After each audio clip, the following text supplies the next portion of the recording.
But I want to start with the case of Hadush Kebatu, an asylum seeker who's been sentenced to 12 months in prison after sexually assaulting a 14-year-old girl and an adult woman in Essex. He'd been staying at the Bell Hotel in Epping, and you know that the incident sparked weeks of protests at the site. It's now 17:50 and I'm arresting you on suspicion of sexual assault on a female under 16 years old. So you didn't have to say anything. It may harm your defence if you didn't mention when questioned, something which you later rely on in court. Anything you do say may be given evidence, okay? We're arresting you for prompt and effective investigation by means of interview and prevent harm to yourself or others. Okay? No problem. So give us 2 minutes, we'll just bottom a few things out and then we're going to start getting rid of a few people. So How much minutes? Yeah. Sorry? Well, I'll How much minutes? What do you mean, how much we need? How much minutes in the office? How many minutes on how many hours are in the office? You go to the police station now. Okay. So you're under arrest. Wow. should we do research? Yeah, do you want to jump out? I'm going to cuff you No, as well. I'm not telling you that. Jump out for me. Okay, no problem. Okay. Jump out for me, it's easier. Pocket bag, yeah, for anything you Jump up, stand up. Okay. Put your hands like this for me. Okay. Thank you.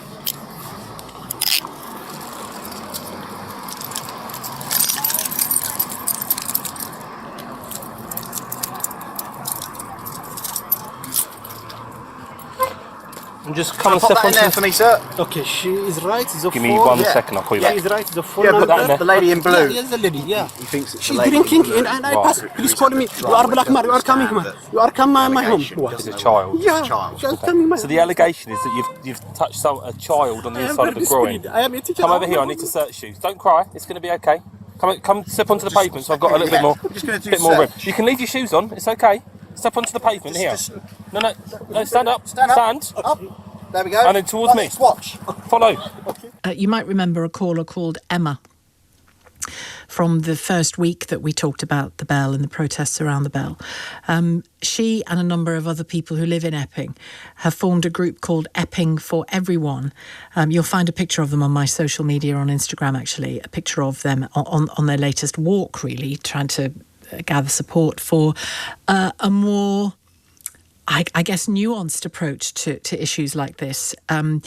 Not sexual abuse of children or women, of course. There's no nuance about that. But a more nuanced approach to the question of migrants being in your community, even if they are separated off into a hotel in the way that is the case in many towns and cities, and certainly was the case in the Bell in Epping. So there's that element, and there is the element, of course, that has led people, some maliciously, some through fear, to just assume that migrant equals predator.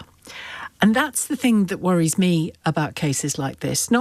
I think it's all to the good that this individual, Hadush Kebatu, was arrested, was charged, investigated, charged, and examined in the courts, and has now got a 12-month custodial sentence as a result of it. He says he wants to be deported. Chris Philp, for the record, the Shadow Home Secretary, says he should be immediately deported. And if that's possible, I think he absolutely should be. We don't need people like Hadush Kebatu in this country, anywhere in this country.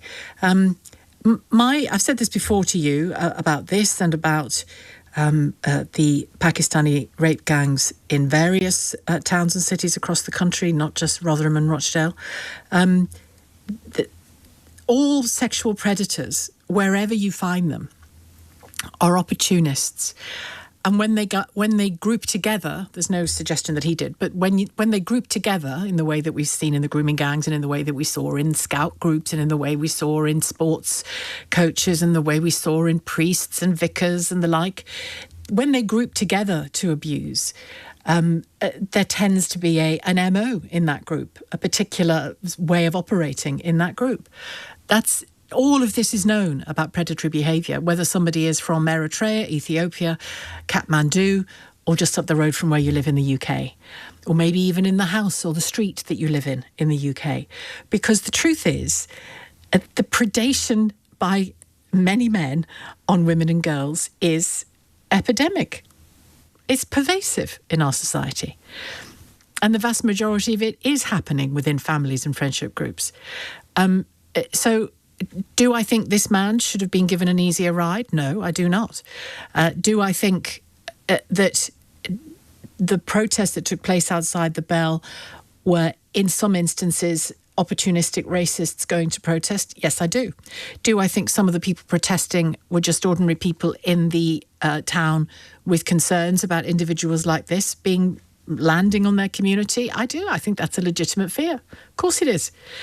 But the truth is, when it comes to paedophiles on licence, for example, who've served their sentence, British born, British raised, let's just say for the sake of argument, white paedophiles, you don't know who they are. You don't know where they live.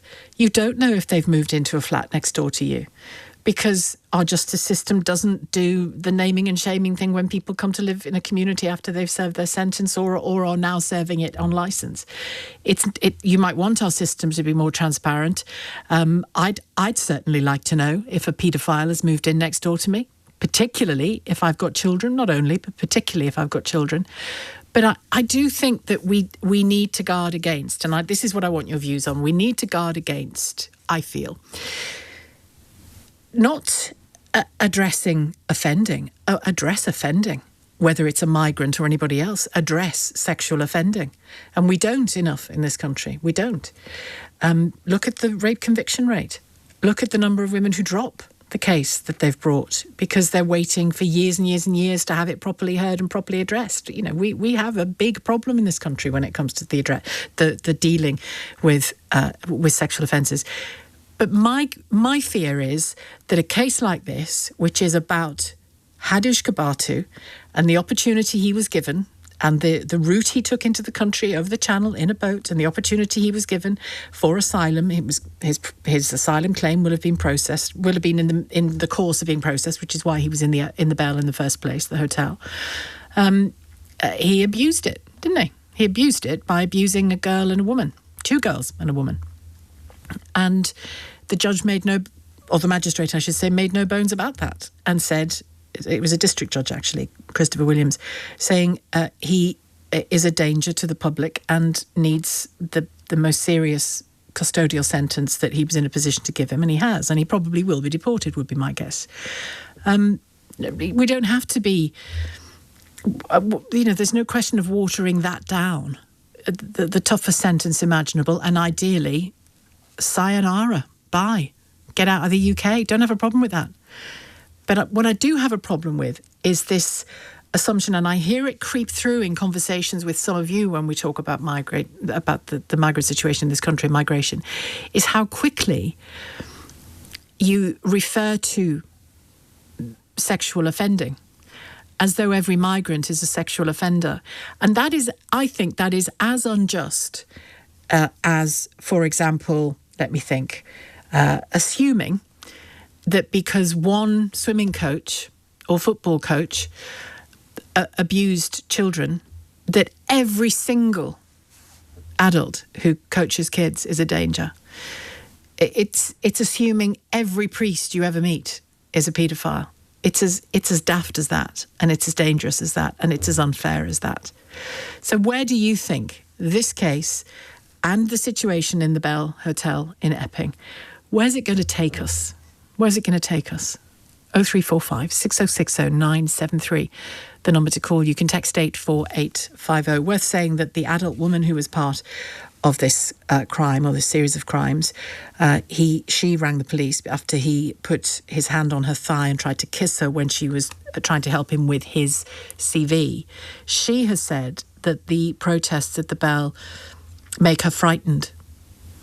And she's the victim. She's one of the victims of this individual, Hadush Gerberslasie, and she says those protests make her frightened. So how do we make our voices heard about the migration policy? Nothing wrong with that. Your voice should be heard about that. How do we do it without it descending into, almost Salem-like levels of scapegoating?